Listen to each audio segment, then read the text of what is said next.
Today, I want to talk to you about motivation. Motivation is something that I used to dread that word. Like I would hear that and think, oh, I'm not motivated enough. What is wrong with me? And so I'd start to go into this kind of tailspin that something was wrong because I was not motivated as much as other people were. Like I started doing that comparison thing as well. Like they seem to be getting so much further in life and I feel like I'm stuck. What is going on? And I know like social media and stuff has kind of amplified that for a lot of people as well. So I want to talk about motivation and I want us to kind of bring it in and talk to it ourselves, how we're viewing it ourselves when it comes to that internal perspective of whether we think we're not being motivated enough or we are not, going the direction that we should. We're not living up to our potential when it comes to motivation. So, to first of all begin with motivation, I feel like the one biggest thing that I kind of hear out there when it comes to motivation, I think is kind of the big lie, like I need to get more motivated. I think that's fascinating because I don't see motivation as being the starting point. I see motivation as being that the things have now come into motion and they're starting to go and grow, right? So something in motion stays in motion, right? Newton's law. So when I think of motivation, I think that it has to get going somehow, and motivation doesn't get motivation going. How I look at it is that when it comes to motivation, that there has to be something before that. And I look at it as an engine, the car engine. So the car engine, once it gets rolling, it goes, right? We push the gas, it goes. We push the brake, it stops, yet it's still idling. It's going, right? There's still like this idle to it. But we have to first decide to put the key in the ignition, turn it on, and then the engine turns on, it turns over, and then the engine is running. And then things are going, right? So now we have this, the engine's turned on, things are going, and now it's rolling. And it just keeps on going until we decide to turn it off. Now, I want to give you the idea that maybe when it comes to motivation, the deciding factor is making the decision to do something, right? That beginning factor, deciding, and then motivation comes in its waves, its forms, right? However it starts to show up in your life. But there has to be a decision made at the beginning. So how does that work, right? When I think about motivation, one of the things I thought about is I remember before when I really struggled with getting out with people in public, like even going to like a friend invites me to a party to go to their house for something, and I really wanted to go, and so I would say, yes, I'm going to be there. And at the beginning, it felt good, like I was motivated, I was making a decision, right? So I thought, okay, everything's good, like it's going to happen. And then as soon as it came up to the date of the time, I felt like I was getting anxious, like something was going wrong. I was like, I can't make it to that. So I wanted to even I came up with excuses. A lot of the times, right, I would come with these stupid excuses that really weren't, instead of like expressing how I was feeling, that I'm just feeling really anxious about coming to see you. I don't know why that is. I like, it's like leaving my house. I just don't feel like I can do that. Instead of kind of going into that spot, I just kind of made up excuses and said, oh, I had something else come up. I can't make it. And then I felt guilty. So then I felt shamed. I felt bad about what I was doing. I felt like, gosh, I can't believe I let my friend down. She invited me to this event and then I didn't go.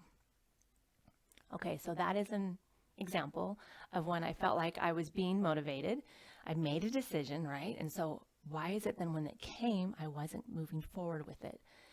What was wrong with that scenario? And we can look at it in different places. I can even look at it like with my eating, with my food, with my exercise routine, right?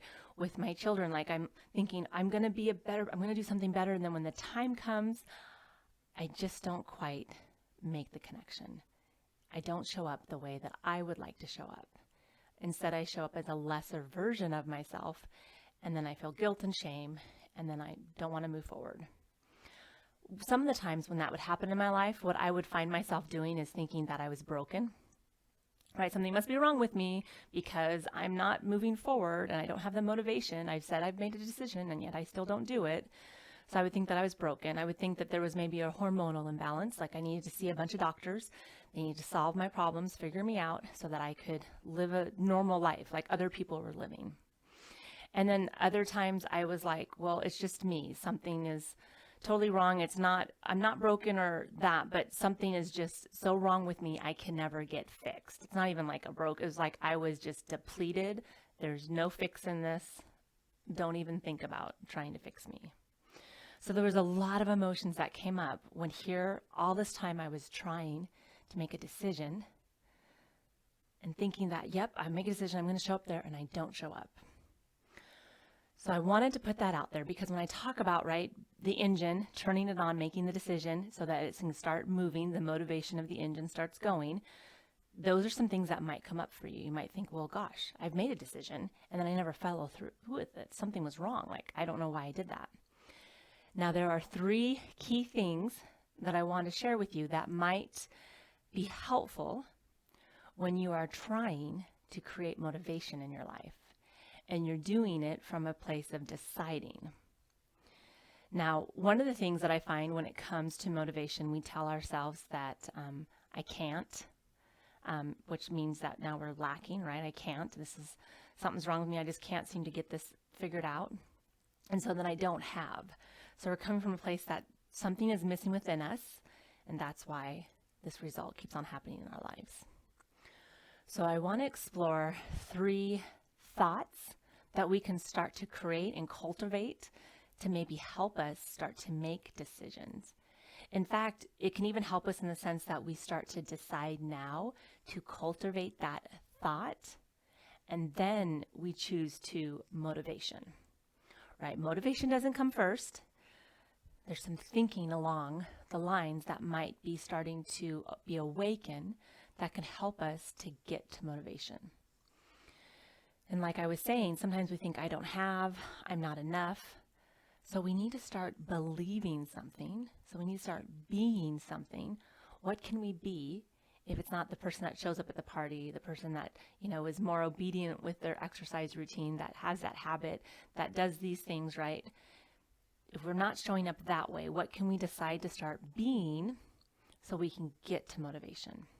And these are kind of my 3 steps that I'm looking at when it comes to motivation. The first one is we're going to be, see, now that I'm using this, right, I'm going to be wobbling a little bit, so I hope it's okay here.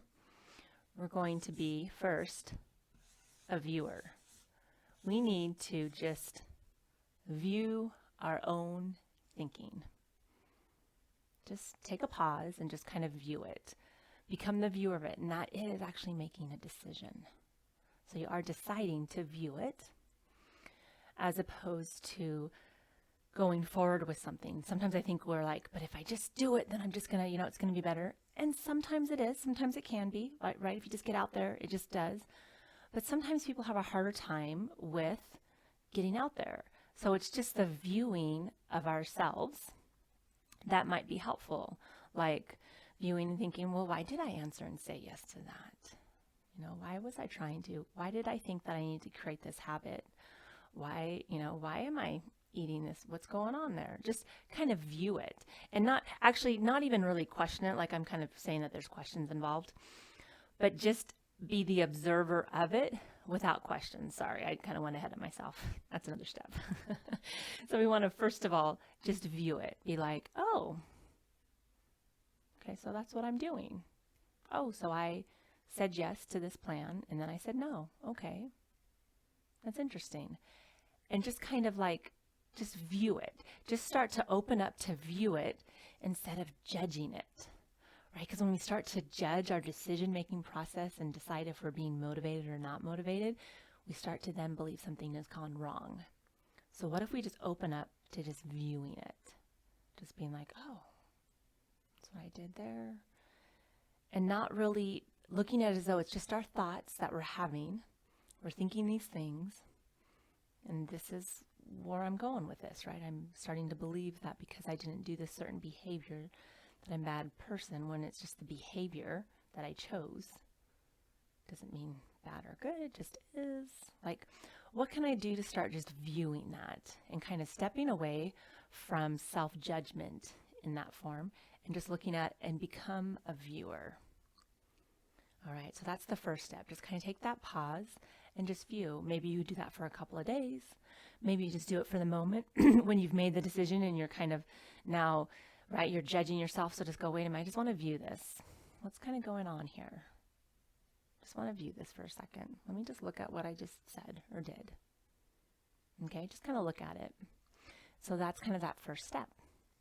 So the second step was something I was kind of saying a little bit was this is going to be funny in my writing here, become interested. Just be interested in what you're doing. And being interested is not being judging, right? We're not judging what we're doing. We're first of all just kind of viewing it. We're just looking at it going, oh, that's interesting that I did. Yeah. Okay, so I did that. Instead of holding and making it mean something more, we just choose to view it. And the next step is, right, we start to be interested in it. And we start to go, I'm interested in going to my friend's house. That would be good to do, but I'm just not quite there yet. Okay, so I'm just going to view this for a second, right? That I'm interested in making that habit change. I'm interested in doing that. I want to become motivated to do these things. I want to grow more in my business. I want to become more healthy. I want to do these things, right? I'm being interested. I want those things. Those are the motive, and I want the motivation. I want the direction to get there, decide, right, to get there. But right now I'm not doing that. And instead of getting mad at myself that I'm not performing the way that I believe or I'm thinking I should be performing, I'm just going to view my thoughts. Oh, that's interesting that I'm thinking that. Interesting that I'm thinking something's wrong, right? Maybe nothing's wrong. And now I'm going to go into interested. I wonder why I'm thinking that. That's interesting. I wonder why that I'm making that mean that. That's interesting. And just get interested in it. And be like, that's, there's an intention, kind of interested in the intention of why that is. And I'm not judging it. I'm not coming from a place of shame or guilt. I'm just looking at my own thought process when it comes to me, maybe not showing up as motivated as I want to be, right? And I've made a decision, but yet I didn't follow through. Instead of looking at that, I'm going, okay, I'm going to just view it, be the viewer of it, be interested in it, okay? And now the next step is kind of close to interested. I want to be curious. I want to get curious about it. So I want to be like, okay, I don't know if I'm going to spell that right, but that's okay. I'm okay with that if you're okay. So I want to be curious about it. So I want to be curious like, I wonder why. I wonder what if I chose this instead? What if I made it a different day? What if I invited a friend to go with me? Would that make a difference for me? Like now I'm getting curious about what could possibly be. So I go from viewing it, just observing the situation, my thought, basically the situation is all it is my thought, right? It's this thought we're having in our heads, right? Whether we do or don't do, it's on us always, and it's going to affect us, right? But we've decided how we're making that effective. We're going to feel guilt or shame about not doing something, or we can go to a place where we're like, oh, okay. So I'm just going to view that I'm thinking these things. That's interesting that I'm thinking that, right? And then be interested in it like, I wonder that's interesting that I'm thinking that. Okay. And just kind of, and maybe even be interested in, I wonder, get to that curious part, right? Now I wonder what I could do instead. Like I'm curious, like is there a solution to this? What would that solution be? I think there is a solution. Because we don't want to get into the spot where, sometimes we get in the spot where we just keep on overly questioning, and that we're kind of afraid to get into that spot. And I want to say that when you really get into the sense and the vibration in your body, when you're choosing to step out of your own thinking and you're just going to view, you're going to feel different internally because you're just viewing. You're going to feel different internally because you are deciding to be interested in it. You're going to feel different internally because you are getting curious about it. Now, what I find happens a lot is that I'll have clients that they're afraid to go into that they're going to get stuck because they're thinking that from the state that they're in, right? They think that they're broken, that something's wrong. But once you've gone through these steps and you just kind of start to view yourself, get interested, get a little curious, you make space for so much more opportunities. And then you start to see that there's so much more to me than just if I do this behavior or not, if I show up for this or not. Like, I could even tell my friend, like, I'm feeling anxious. I want you to know that. Maybe they would have said something differently if I would have shared that instead of saying, oh, I can't, I got to go do something else. And I really had nothing else to do. So when we start to choose that, it's kind of like choosing to be vulnerable to ourselves. And then you could choose to be vulnerable to others if you want to, but you're choosing to be vulnerable to your own thinking process without judgment of it, without feeling prideful, without feeling guilt and shame. So we're just viewing it. So my suggestion is when we start to do this, then what happens, because the energy is different, once we go through these steps and once we start to incorporate this into our lives and we become a viewer, we become interested, we get a little curious. Once we start to really feel that within and we're not feeling it from a state of judgment of ourselves and shame, right? Because when we're thinking the thoughts like, I'm a terrible person, I can't believe I did that, I don't know why I do this to myself all the time. When we're in that state of being, this doesn't seem like there's no way that I'm going to connect to it. But when we decide to kind of start to just get curious, to see our thinking differently, we can start to open up to so many different aspects of our lives. And we don't get closed into an idea thinking that it just has to be this way. We start to expand our thinking. And it, my friends, is a beautiful thing, because then we start to see more possibilities in our lives. We start to see that I can go and do this on a consistent level. I'm going to make this happen. And we start to see that in a way that we have more of a commitment to it because we got curious. We did a little bit of pause. We viewed it. We were interested. And then we decided to move forward. Not decided in the moment that, yeah, this looks like fun, okay. And then we disconnect from that commitment, right? And then we're like, oh, I can't do this. But maybe we can even decide and we can go through the steps of viewing, well, why did I decide? Interested. Okay, how can this be? I'm going to be curious about myself here. And using that as a baseline to figure out what it is that you want in this world. What are the needs that you are trying to fulfill yourself that maybe you're not fulfilling right now? And maybe when you fulfill that need, it's going to be so much easier to make a decision and then get motivated and stay motivated and move forward, whatever that looks like in your lives. All right, my friends, again, always a pleasure to get to share with you some content, some information that hopefully opens up your mind and your thinking. Now, if you are wanting some one-on-one coaching, that is what I do. I love to coach my clients one-on-one. I work with them through a 12-week program so that this stuff becomes second nature to you. So if you definitely try this, get going with it. But if you're just finding that hiccup that it's not quite connecting, my 12-week program will help you make that connection so that you can start living your life purposely and connected to what it is you do want. All right, my friends, take care. I look forward to talking to you again next week. Bye.